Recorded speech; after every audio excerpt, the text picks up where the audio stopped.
Assalamualaikum warahmatullahi wabarakatuh. Selamat pagi, Enci dan teman-teman hadirin sekalian. Perkenalkan, kami dari kelompok 3.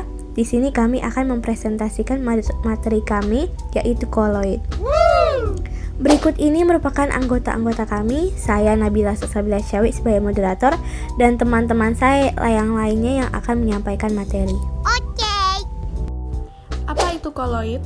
Koloid merupakan campuran peralihan antara larutan sejati yang homogen dan suspensi yang heterogen. Jadi, meskipun tampaknya homogen, koloid sebenarnya bukan larutan sejati. Contohnya bisa kita lihat pada susu atau kabut.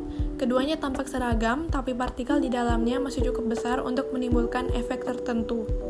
Koloid terdiri dari partikel-partikel kecil berukuran antara 1 sampai 1000 nanometer yang tersebar merata dalam medium.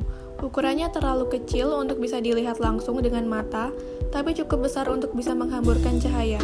Fenomena ini dikenal dengan nama efek Tyndall dan menjadi salah satu ciri khas sistem koloid. Efek Tyndall dapat dilihat saat cahaya senter diarahkan ke arah kabut atau debu di udara gelap. Cahaya akan tampak menyebar karena partikel koloid membelokkan cahaya tersebut. Partikel koloid bisa melewati kertas saring biasa, berbeda dengan suspensi yang partikelnya tertinggal. Namun, meskipun bisa lolos, partikel koloid tetap dapat dideteksi melalui beberapa cara. Misalnya dengan melihat bagaimana mereka memantulkan cahaya, mengendapkan secara perlahan, atau berperilaku saat terjadi osmosis. Karena tidak mengendap cepat seperti suspensi, koloid tetap stabil dalam waktu tertentu. Tapi dalam jangka panjang, beberapa jenis koloid bisa mengalami sedimentasi. Secara umum, sistem campuran dibedakan berdasarkan ukuran partikelnya. Larutan sejati memiliki partikel berukuran kurang dari 1 nanometer. Koloid berada di antara 1 hingga 1000 nanometer, sementara itu suspensi memiliki partikel yang lebih besar dari 1000 nanometer dan biasanya cepat mengendap. Perbedaan ukuran ini penting karena memengaruhi sifat fisik campuran seperti kejernihan, stabilitas, dan cara pemisahannya. Sekarang kita akan membahas tentang jenis-jenis dari koloid. Sistem koloid sendiri terdiri atas 2 fase. Yang pertama yaitu fase terdispersi atau fase dalam, yaitu zat yang tersebar dalam sistem. Dan yang kedua yaitu fase pendispersi atau fase luar atau medium, yaitu zat yang menjadi medium penyebarannya. Kemudian, klasifikasi berdasarkan fase terdispersi. Berdasarkan wujud zat terdispersinya, sistem koloid dibagi menjadi 3 kelompok besar. Pertama yaitu sol. Sol yaitu zat terdispersinya berupa padatan, contohnya cat, tinta, dan lumpur. Yang kedua yaitu emulsi. Emulsi yaitu zat terdispersinya berupa cairan, contohnya susu dan mayones. Dan yang ketiga yaitu buih, yaitu zat terdispersinya berupa gas, contohnya krim cukur dan busa sabun. Nah, kemudian selanjutnya yaitu klasifikasi lebih lanjut berdasarkan fase medium atau fase pendispersi. Setiap jenis koloid di atas masih dapat dibagi lagi menjadi subjenis berdasarkan fase mediumnya atau zat yang menjadi tempat penyebaran. Yang pertama yaitu koloid sol, yaitu sol padat atau padat dalam padat. Contohnya batu permata seperti opal. Kemudian yaitu sol cair, yaitu padat dalam cair, contohnya tinta dan cat. Kemudian yang ketiga yaitu sol gas, yaitu padat dalam gas, contohnya asap. Yang kedua yaitu koloid emulsi. Emulsi padat, cair dalam padat, contohnya mentega dan keju. Kemudian emulsi cair, yaitu cair dalam cair, contohnya susu dan mayones. Dan yang ketiga yaitu emulsi cair, contohnya itu cair dalam gas seperti kabut, awan, dan hairspray. Dan yang ketiga yaitu koloid buih, yaitu ada buih padat, gas dalam padat, contohnya spons dan batu apung. Buih cair, gas dalam cair, contohnya busa sabun dan krim kocok. Serta buih gas, yaitu gas dalam gas. Sifat-sifat koloid. Yang pertama, efek Tyndall. Cahaya akan tampak saat melewati sistem koloid karena partikel koloid menghamburkan cahaya. Yang kedua, gerak Brown. Partikel koloid bergerak secara acak terus-menerus akibat tumpukan dengan molekul medium pendispersi. Yang ketiga, absorpsi. Permukaan partikel koloid dapat menarik dan menempelkan zat lain seperti ion atau molekul di sekitarnya. Yang keempat, koagulasi. Partikel koloid dapat menggumpal dan membentuk endapan apabila kestabilannya terganggu, misalnya karena penambahan elektrolit. Yang kelima, dialisis. Proses pemurnian koloid dari ion-ion pengganggu menggunakan membran semi-permeable. Yang keenam, koloid pelindung. Zat tambahannya ditambahkan ke koloid untuk mencegah pengumpalan atau koagulasi dan menjaga kestabilan sistem koloid. Yang ketujuh, koloid liofil dan liofob. Liofil menyukai medium air dan bersifat stabil, sedangkan liofob tidak menyukai medium air dan mudah mengumpal. Selanjutnya kita masuk pada aplikasi. Peranan aplikasi koloid dalam kehidupan sehari-hari dan industri ialah seperti di industri kosmetik, industri makanan, dan industri farmasi. Untuk industri kosmetik, contoh produknya itu ada krim wajah, lotion, foundation, dan juga shampoo. Jenis koloidnya emulsi atau minyak dalam air atau sebaliknya. Bermanfaat yang pertama untuk memberikan tekstur lembut dan halus pada produk, yang kedua memungkinkan pencampuran bahan aktif yang tidak larut air atau minyak, dan yang ketiga meningkatkan daya serap dan efektivitas bahan aktif pada kulit.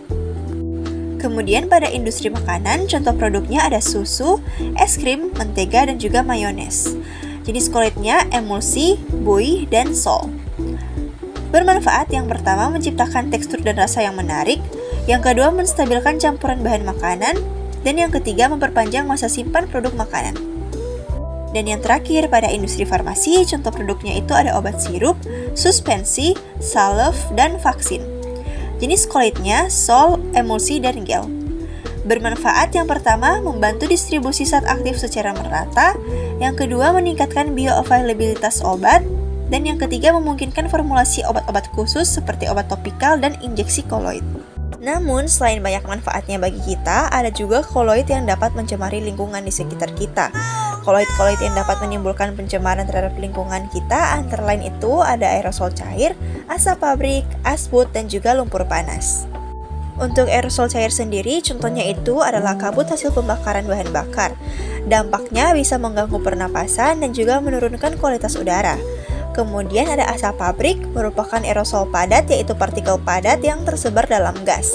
Dampaknya pencemaran udara, gangguan kesehatan, dan juga hujan asap.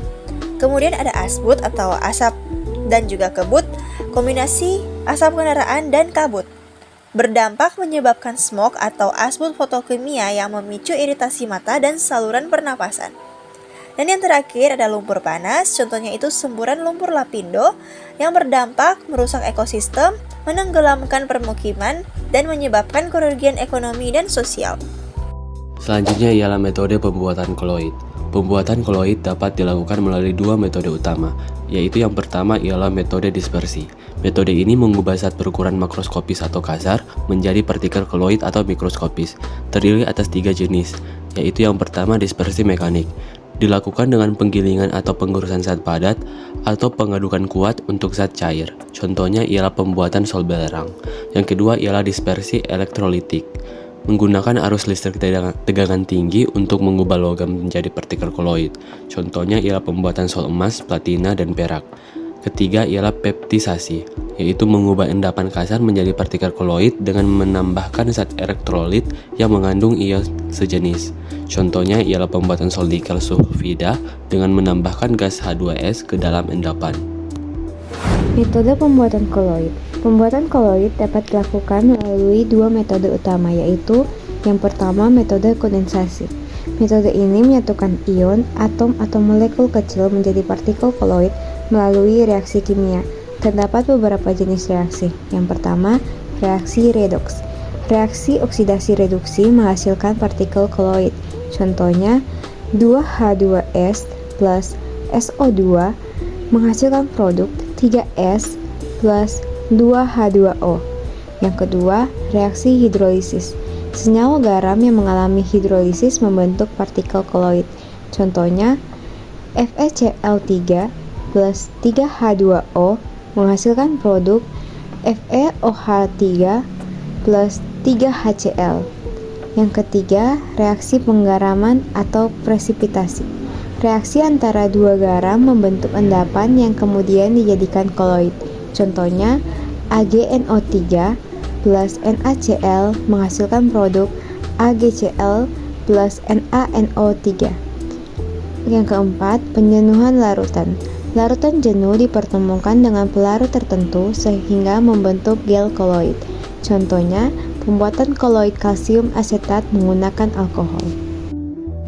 Kesimpulannya, koloid adalah sistem dispersi yang penting di bidang farmasi, makanan, kosmetik, dan lingkungan. Koloid membantu meningkatkan stabilitas produk dan pengolahan limbah. Namun, jika tidak dikelola dengan baik, koloid dapat mencemari lingkungan. Pemahaman yang tepat diperlukan untuk pemanfaatan yang aman dan efektif.